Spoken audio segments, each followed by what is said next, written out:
महाराष्ट्र नामा live, बातमी विश्वासाची, सर्वसामान्यांच्या hakka.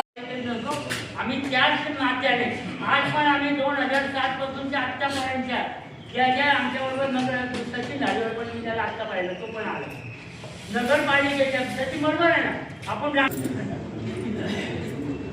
हे पण माझ्याबरोबर होते, खूप चांगलं काम केलेलं.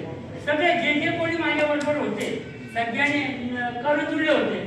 अजून कोण सॉरी एखाद्याचं चुकून असलेलं नाव घेतलं तर गैरसमज करू नका. जे मला चेहरे दिसतोय त्यांचं नाव घेतलं. सगळ्यांनी खूप चांगलं काम केलं. पॅनल टाकलं, मी उभं राहणं ही माझी कंडिशन नाही.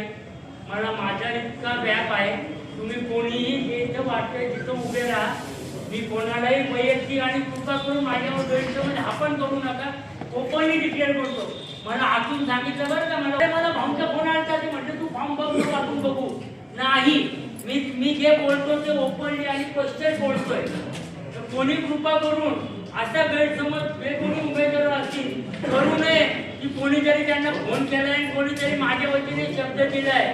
माझ्या वतीने शब्द दिला असेल तरी माझी वैयक्तिक जबाबदारी नाही. तुम्ही तुमच्या ह्याच्यावर उभे राहा. इलेक्शन झालं, फॉर्म विड्रॉल झाले, मग आपण वाटलं जे राहिले त्यांचं एकमत झालं तर आपण एकमत करण्याचा प्रयत्न करू. पण त्या प्रोसिजरमध्ये मी पडणार नाही. कोण उभं राहायचंय, कोणी विड्रॉल करायचंय, कोणी फॉर्म भरा. कृपा करून आम्हाला सगळ्या ज्येष्ठांना त्या अडचणीत आणू नका.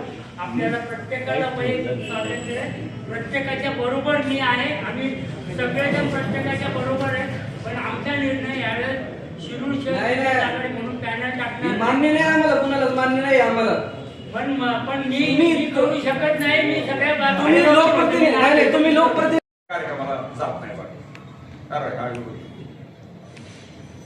या पूर्वीच्या काळातली माणसं वेगळी होती. काहीच नव्हतं की अटल बिहारीजी ज्या वेळेला आजारी होते त्यावेळेला त्यांना राजीव गांधींनी सरकारी खर्चाने पाठवलं परदेशात ऑपरेशन. प्रकाश धारीवाले यांच्याशी, त्यांच्या भूमिकेशी आपण सगळे एकरूप राहू.